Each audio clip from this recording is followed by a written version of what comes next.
Onto our website for the winner's details.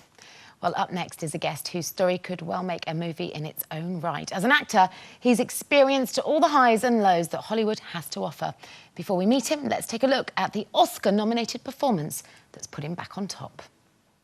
I just want to tell you, I'm the one who was supposed to take care of everything.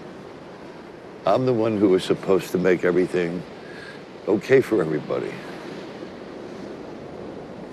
It just didn't work out like that.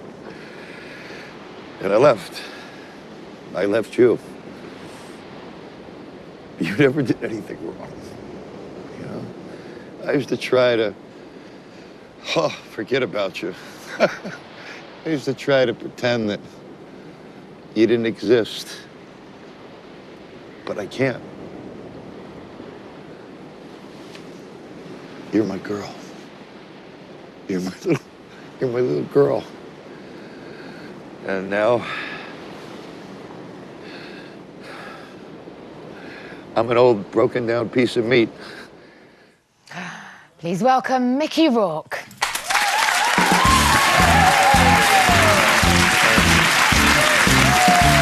Hello, girls. Hey, Mickey.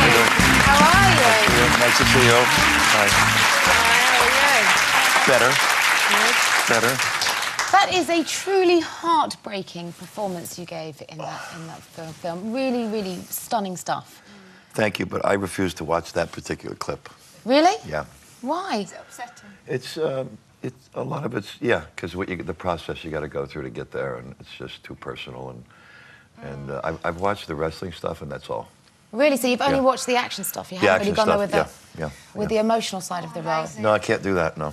Because you really gave so much to that, didn't you, Mickey? Well, I had a really smart director that fought hard for me to do the part, you know, because they hired me, then I got replaced, and then he fought again for me to do it, and he put his ass on the line, and he took a chance with me, and I was out of work for like 13, 14 years, so... I mean, it was the stuff of fairy tales in so many ways, and he really paid for it as well, because he had lined up a big-budget wrestling movie, and in order to get you onto the project, he had to take a huge cut in the budget. You didn't even get paid for it, is that right? You could call it that. Yeah. But, you know, it was like he took a big chance, and he had a big movie star. They wanted a big actor in the role, and I guess it didn't work out with them, and he called me up and said, "Oh, you have the job." And I was excited, but not excited, because it was like 8 months of putting the 30 pounds on and the other things I had to do to get myself in that shape. And you say you'd been out of work for 14, 15 years before 13, that? 14, yeah. So how did it feel going back? You must have been scared to death going back to that. No, I had a long time to think about all the things I did not the right way, and you know, change is hard for anybody, and so, you know, I had to, like, when he would say to me, "You're going to do this," and point his little finger at me, you know, I had to, like, you know, 12 years ago, I would have ripped it off. Was he worried about that, though? I mean, did he have to read you the riot act properly? I think that's part of why he wanted me. He wanted the contained, controlled version, and over the last 6, 7 years, you know, I hadn't gotten in any problems. You see, the film, I saw the film, and it's very hard-hitting. It was very dark, it made me cry. It made me feel quite uncomfortable as well, because, you know, he blew it time and time again, especially with his daughter, you know, didn't he? And you just you want to shout at the screen, "Don't do it, sort yourself out."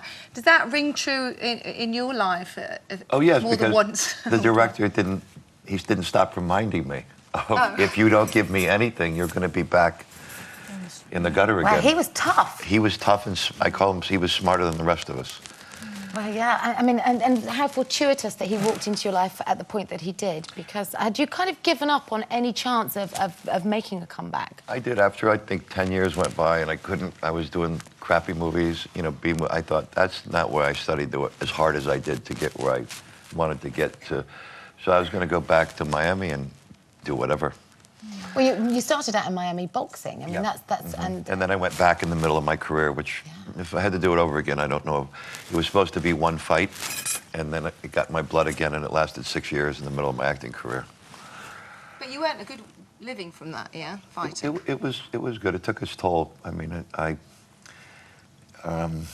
I was going to go back to it, I shouldn't have went back to it at 33. I should have went back to it at 23.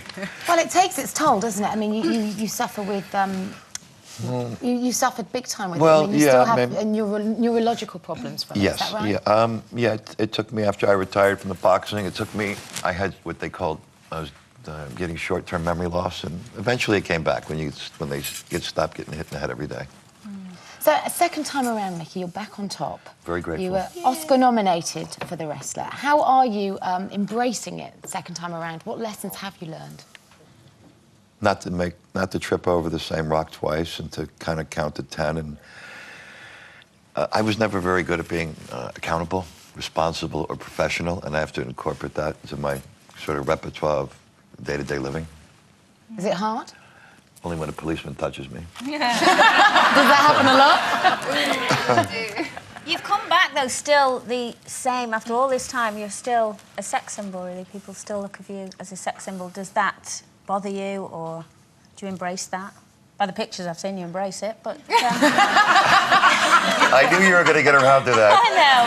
How has London been treating you, Mickey? Oh, there we go again. You're going to move here. Do you want to move here? Who told you? We read it somewhere. Wow. We read it, and we also read, Mickey Rourke, that you're looking for an English wife. So he is currently available in all good bookshops. No, we don't like to say it much, but I am single. Is it true, though? Are you done? English Rose? I love coming here, you know. There was a period of time when I couldn't even get into this country, but we won't get into that one. Really? Is that true? Yes, for several years. But no, I love it here. I've got some of my oldest friends are here, you know. It's like years ago I used to run around and tramp, you know, and... God. And now Johnny Gold is not there anymore, but now his son has another place. So I see Nick over at Jalous, and we have a good times. Good time. Well, speaking of good times, we saw you out on the town this week. You were photographed with Kate Moss at the GQ Awards. You were awarded International Man of the Year. I didn't vote. I didn't have a vote. Well, no, but did you have a good night? I had a very good night. I mean, it was, you know, I would have voted for, like, a soldier, or a fireman, or a doctor, but I wouldn't have voted for an actor, but somebody did. Did you ever imagine that you'd end up back at an award show? Because, you know, after such a long time out, did you think that those nights were not to be revisited by you again? I think after 10 years goes by, 10 years, and you're looking at the telephone going, ring, you know, and nothing rings, you know, and you got an agent that's not a really good one, you know, and then I was very fortunate, you know, that I think that sports teaches you to just get up when you fall down and to keep moving forward no matter what time it is. And I think keeping that mindset, you know. You were well broke, though, weren't you? Well broke. Well, I mean... I couldn't...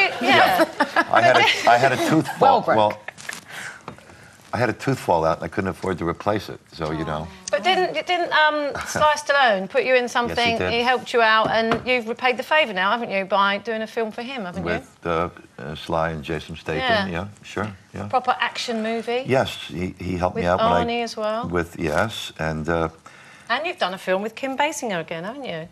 we weren't working together though. But we saw each other for the first time in a long time. That was the start, yeah. wasn't Yeah. it? That was the big... That was great. I tell you what, I never looked at a fridge the same way after that movie.